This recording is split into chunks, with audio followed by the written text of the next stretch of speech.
is India? Its colours, its noises, its smells, its dust, its people, and its spirituality. India is full of contradictions, revealing its duality in each single thing. These contradictions, however, make this country even more intriguing and captivating. The roots of Hinduism lie in India. Hinduism cannot be considered as a proper religion, as it is more similar to a way of life than to a narrow world religion. Its origins are timeless, and there is no superior god or spiritual leader, something found in other large religions. Hinduism embraces different sects and indigenous religions that have been constantly evolving and adapting over time regarding apparition of new ideas and technologies, migrant flows, and the needs of society. The oldest written texts attesting from Hinduism are the Vedas, 4 volumes written about the lives and accomplishments of deities.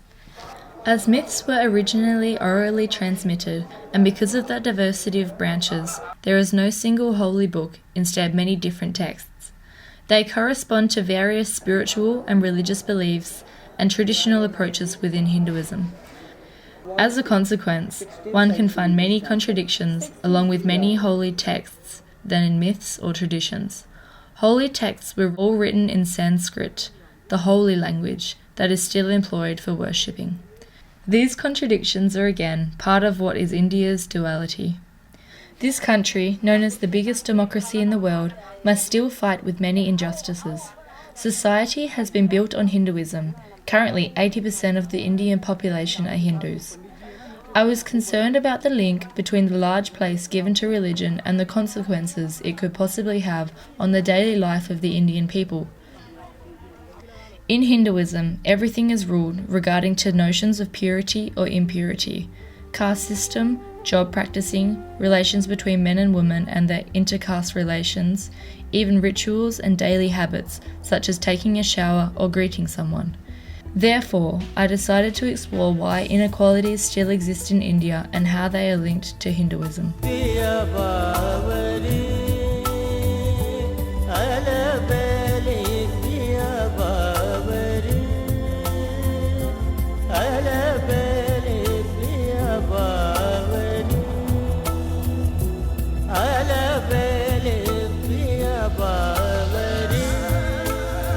Being a woman in India is a challenge. In the past years, the world became aware of the status of women in India, unfortunately due to media-related cases of extreme violence against Indian women. The infanticide of baby girls is current, especially in northern India. Giving birth to a girl is a huge disillusion because of the economic loss it represents for the parents. In India, it is the woman's family which has to pay a dowry, which is usually so expensive that it ruins the family. Moreover, a woman has no proper rights because her life long she is under the care of a man. Firstly, she must adhere to the demands of her father and her brothers, and once she is married, she has to serve her husband and his family. On the other side, a woman needs to belong to a man, otherwise she would have no rights, no value. Partakash is Hindu and comes from Nepal. He works in Delhi and regularly goes back home to see his family. The history about Indians, women's marriage status, there is a male dominating everywhere. The women has they don't have any rights. It's all up on the males rights. They have every powers. The women, she cannot ask. Women are born with the status of housekeeper and procreation person. Once the Hindu woman is married, she has 4 roles: to be a good servant, a good counsellor, a good mother, and a good lover. Often she has to fulfill these tasks when she is still a child. 40% of married women were married when they were under 18. The male power is particularly relevant regarding the choice of whether they choose to marry a particular woman in an arranged marriage. Partakash was recently married to a 20-year-old woman, issued like him from a Brahman family.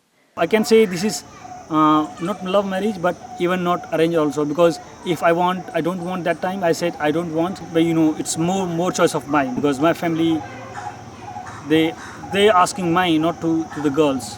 Men can marry 2, 3, 4, but not women. And after men died, woman, she don't have a rights to get second marriage. Jiten has also suffered from the heartbreak caused by an arranged marriage. His girlfriend's family married her to an older man living in another state. The last time they talked, they were planning to run away in order to marry in secret and start a new life, a life hidden but together. This is not an exception in India, a country where arranged marriage is a tradition which shows no signs of becoming a part of history. Submitted are not only young women to marry, but also widows. The conditions in which they live are alarming. Often considered as responsible for their husband's death, they are mostly victims of violence, rejected from their homes, and forced to live in the streets as beggars. Where does this inferiority come from? Why is there such contempt regarding the female sex? It is interesting to see that even holy texts do not agree on the value of women.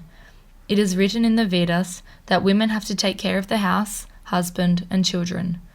The Bhagavad Gita, one of the most read Hindu books, says men and women are considered as equal in spirituality, each having its own strengths and weaknesses. The image of a submissive woman is particularly shown in the holy text Manusmriti. These so-called Hindu laws enunciate women's rights in chapter 9.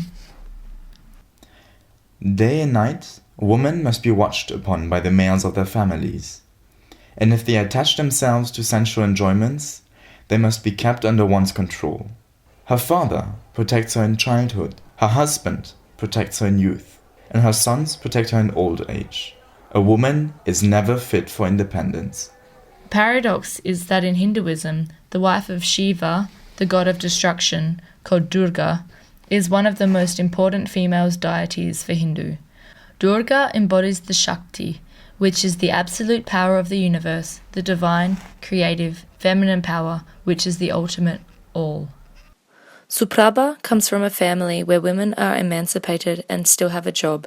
Despite of this, arranged marriages are still the rule to respect. Durga, personally for me, I am Durga.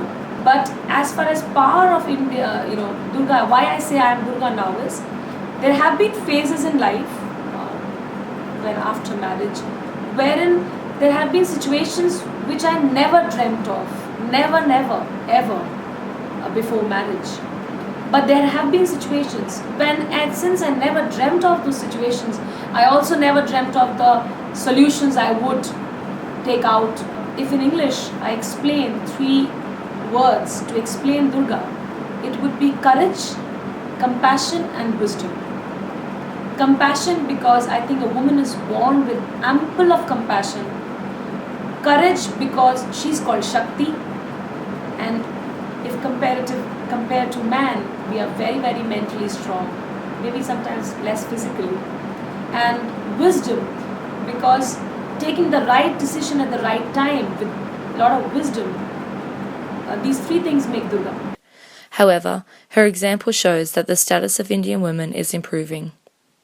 Now they have at least 80%, and I'm not saying 100%, because in rural area still women are very, very weak. They don't have full rights, but most of times because of everywhere knowledge, educations give, women get good position better than before.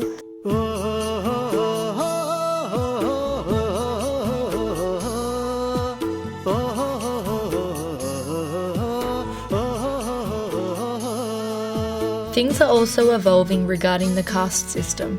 It is an Indian social structure which divides people between rankings. The word caste first appeared with the Portuguese settlers during the 15th century. Casta, or castus in Latin, means pure. This purity classified people into varnas, which is a social class system.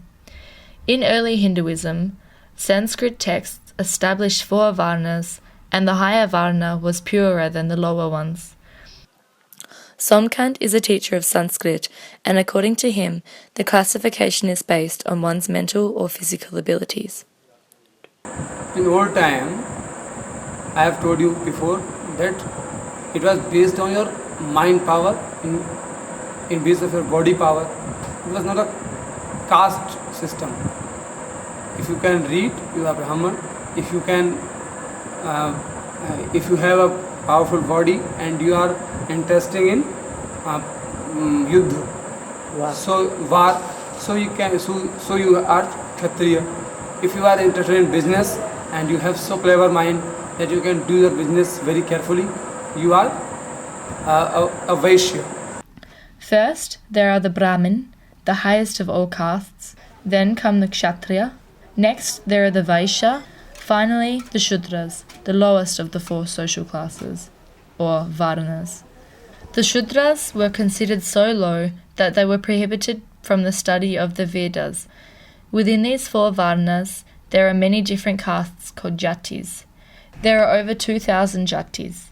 If Varnas were determining your social class by job, ability, or practice, Jatis determine your social status by birth. In 1948, the caste system and the untouchability were abolished from the Indian constitution. However, discrimination linked to this system still exists. Still in India, the caste system is very important. Constitution says nothing, but beyond this book, a lot of things still is here. Maybe I say, yeah, nothing, but this is not true. Truth is that yes, still is this happens. When you go countryside, there is no educations. Lower castes were particularly affected. They were not given such opportunities as far as education is concerned, job is concerned. But now the system is changing, and for that, government is now compensating with reservations in job, reservations in admissions in education colleges, universities. So I don't think now that casteism is moving away from India also. Being a Brahmin, a priest, is an advantage, and people born as Brahmin are very proud of it. I have to be sit in top. Lower caste people have to be sit to be lower to me. I cannot eat them houses. They don't allow to me touch to me because I'm very pure, because I'm Brahman. But to this status, there are some rules that are linked. This is, we call I don't know what English, but in Hindi called in Janevu. Because I birth in a Brahman family, so I'm priest by birth. This means a lot of restrictions. Don't talk, don't meet, don't eat, don't go without shower. In childhood, we don't remember this. Family believe that, they think that this now you can follow these rules. So then they make it program, and we got this Janevu, and we have it. And after this, I become complete Brahman. Before this, yes, I'm Brahman, but not officially. Within Brahman's caste, roles are also differentiated. So, Ashish. So we are given this thread and we are told like you are now a Brahmin and get into this quest of seeking the ultimate truth of life. Maybe women have a greater role than searching the ultimate truth because their role is procreation, and it is something like whoever comes, whatever comes, it will be her role, like they will be again going in for the same quest. So maybe that's why the women have been spared from this duty. It has been given more to the men. According to Parkash, caste systems exist since the beginning of Hinduism. However, this concept has not been written down in a holy book. This time, on that time also, their caste system was there. I don't know how it come, but it was there. It will take time before we see a lot of people doing the inter-caste marriage, the same caste marriage. They're going beyond the caste also. People accept it, but still not 100%. The Dalits, or untouchables, do not belong to any class at all. Dalits means crushed in Sanskrit. Initially, they were given the ungrateful work to do, such as cleaning floors and lavatories or removing dead bodies. At first, people stayed away from them because of hygienic reasons or out of fear of catching a contagious disease. Step by step, they became untouchables and were considered as the scum of society. Joti is an untouchable, issued from the Dom caste. They are the only ones who are authorized to work on the burning ghats. These are the places where the Hindus are incinerated. At that time, people have the feeling that they are untouchable. They have only God permit them to burn the body and stay very privacy. Like the Brahmin, They cannot do this work. Only they can work. और कोई दूसरा बिरादर ये काम नहीं कर सकता. खाली ये only they are working. Why? Because they have this caste from the God given. Okay. That's the God work. घर में ही काम नहीं करेगी. The family woman. खाली They भोजन stay पानी only बनाना वो house. करे बाद झाड़ू पानी मार के They make food and clean the home and they enjoy. This classification was initially a simple way to divide tasks and to structure society. Through the years, in any language, there is a change of the meaning of words. One word is Sanskrit, Kushal. Nowadays, Kushal word have not meaning that whobody is hiring very good kush for worshipping, he is Kushal in old time. And nowadays, Kushal, he is, he has very clever mind, he is very wise, so he is Kushal. As like that, Shudra Shabd change in very long time to a very lower caste. It's only a change by the time, but in the old time, it was only a word, it was only a category for those, they have not clever mind, they have not clever body, they have not clever interest in business, so you can do general works and you will call by Shudra. This may also have influenced people's perception of which rights are belonging to what caste. Nowadays, one can speak more about economic classes than they can from the caste system. Once again, traditions are deeply settled in Indian society. The caste system is closely linked to Hindus' perception of purity and impurity. Caste system was not based on purity or impurity. Every caste actually had its own work to do, which was equally respectable. So it's only over the period of time what the higher caste or lower caste, it's always the higher powerful people always suppress the lower people, or you say them lower. But without a sweeper, my house wouldn't be clean. I will not be able to live if the sweeper doesn't come. So I totally have respect for that caste also. But casteism began in that respect. So over the period of time, we only created that suppression kind of thing, but actually casteism never insulted any caste or segregated them as a lower, impure. And impure is a very, very deep word. We cannot use it because how can you? Impure is not by just touch or look or anything. It's deep within the soul.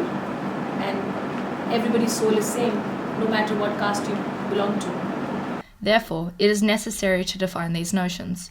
What can be pure or impure in a human being? Could it possibly be the soul, or is it the body? These are all difficult notions to define. Each person has their own definition of what represents purity and impurity.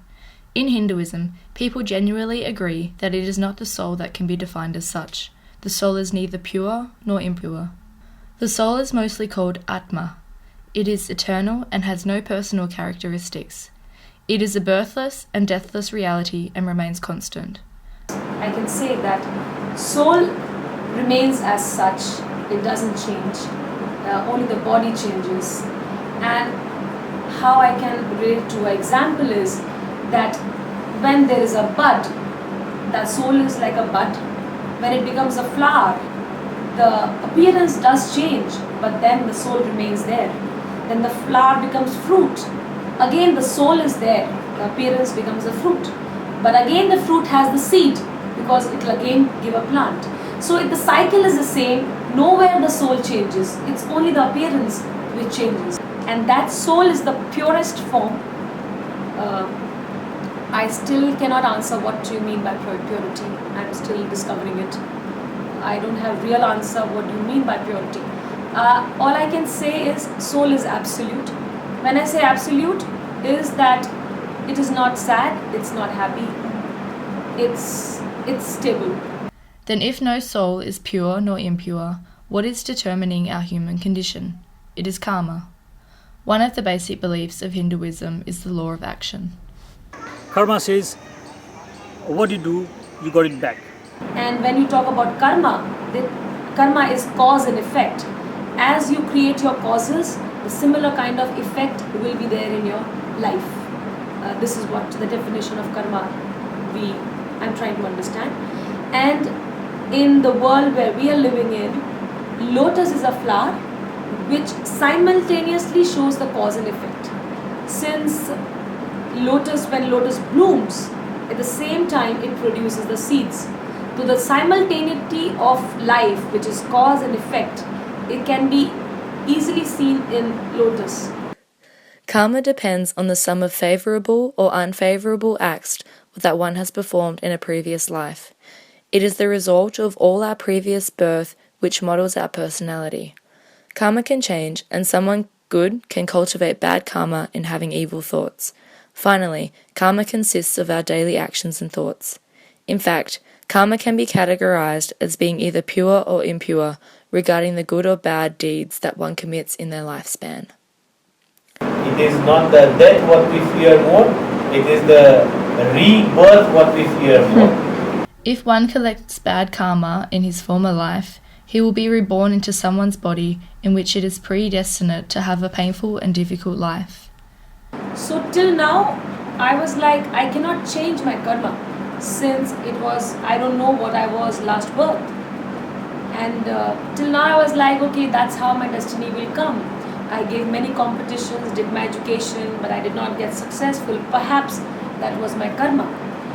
I don't know whether I know about my past life or not, but I have been told and I believe that there was a past life, and I have been told by few people that I was in the similar family, similar setup, and where I used to be the grandfather of my father. I resemble my grandfather a lot.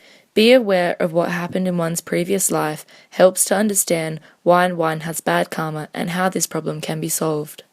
Sheeta told me about Brian Weiss, an American psychiatrist who had initially nothing to do with Hinduism. He discovered through therapies with his patients that most of their pains found origins in past lives. He makes the connection between their current sorrow and how they made others suffer in their previous lives. In Many Lives, Many Masters, he wrote, Then I met Catherine.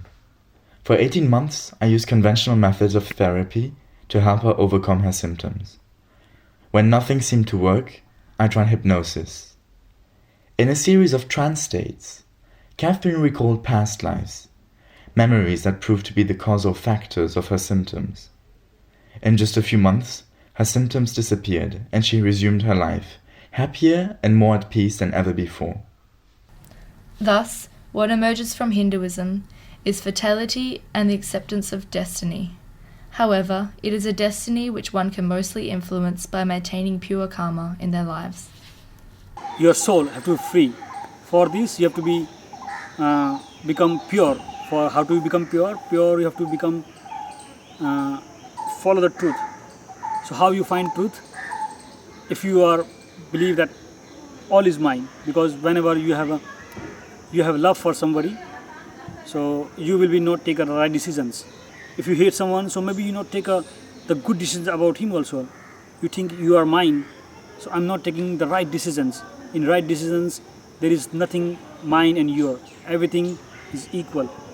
The ultimate goal of each Hindu is to be released into the circle of deaths and births, to escape the pain linked to human condition. This liberation from the chain of life is called moksha and leads to nirvana. What we know as nirvana is nothing more than the union of the soul with the universe. One reaches the nirvana when his karma is entirely pure and egoless. Then his soul will be able to join Brahma. Brahma is nothing more than the supreme soul from which every soul is a part of, the origin of the universe. Being reborn as a human means one is likely to attend moksha. This liberation should follow one's quest of the ultimate truth. And once you are able to perceive that truth, you will be able to connect with each soul. You will find your reflection in others' soul.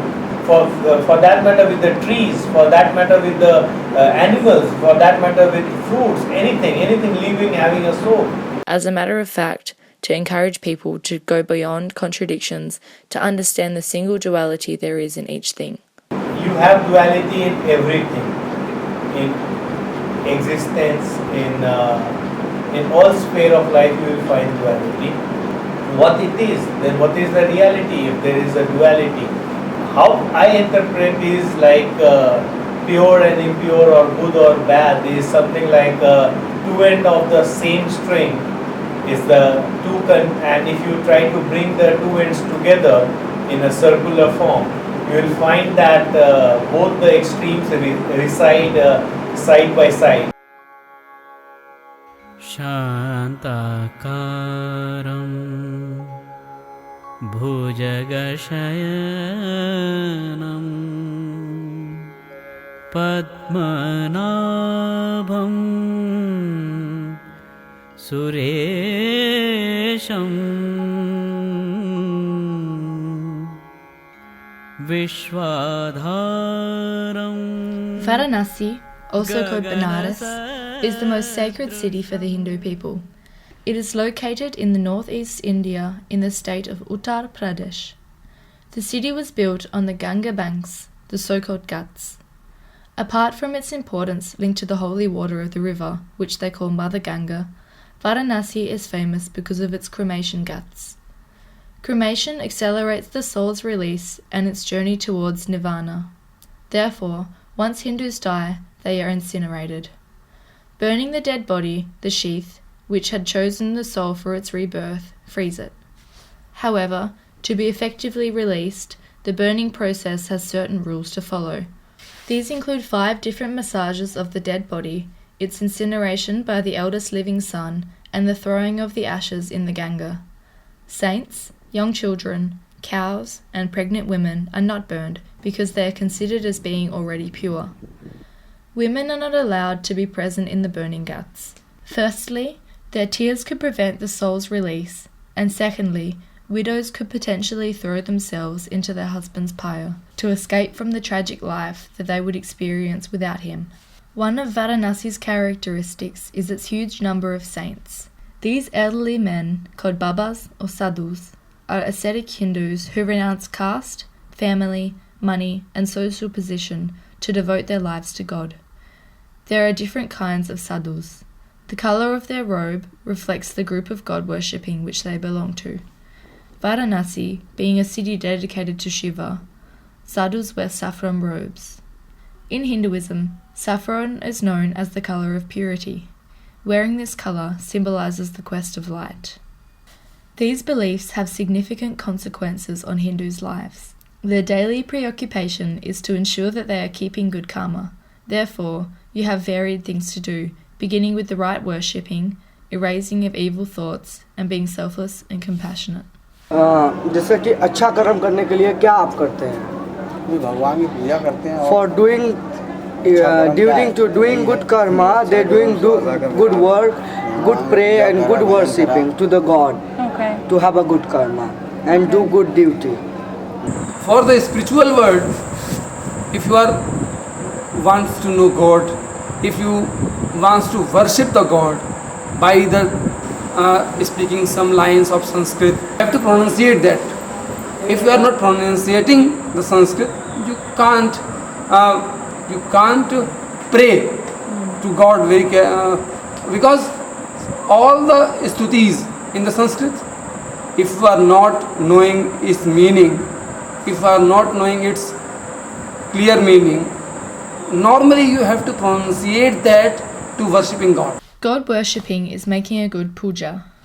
Puja can be during temple ceremonies or at home.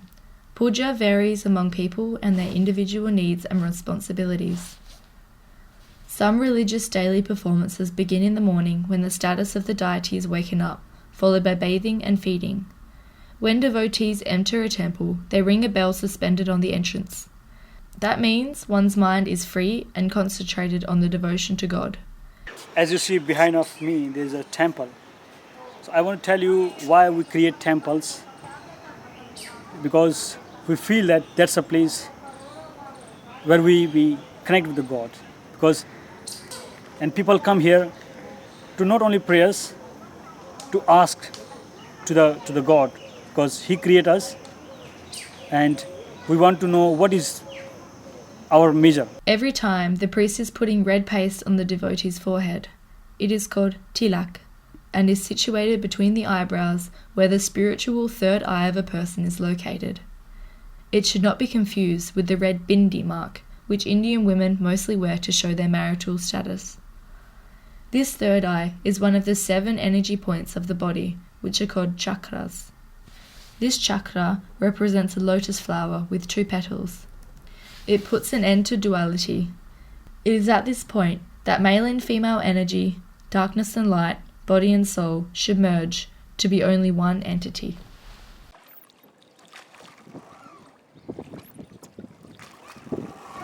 Hinduism is a continuity of deaths and rebirths until the soul merges within the universe. The degree of purity of one's karma determines its reincarnation. However, to be born in a lower caste family does not mean one has cultivated impure karma in his former life, this classification being originally a division of tasks. Notions of purity and impurity are part of India, however, are inappropriate to explain the sacrality of the soul. They are rather necessary to understand how Indian society has evolved through the years. The outcoming duality shows that without oppositions, nothing is complete. Practicing Hinduism means following the quest of the ultimate truth, and again with the goal to free one's soul from what actually makes us human, that is to say, emotions and desires. Finally, some inequalities within the Indian people are not as much based on Hinduism and have most of the time no founded origins in any holy text, but are the result of cultural traditions which have been settled down and which were carried on until today. Krishna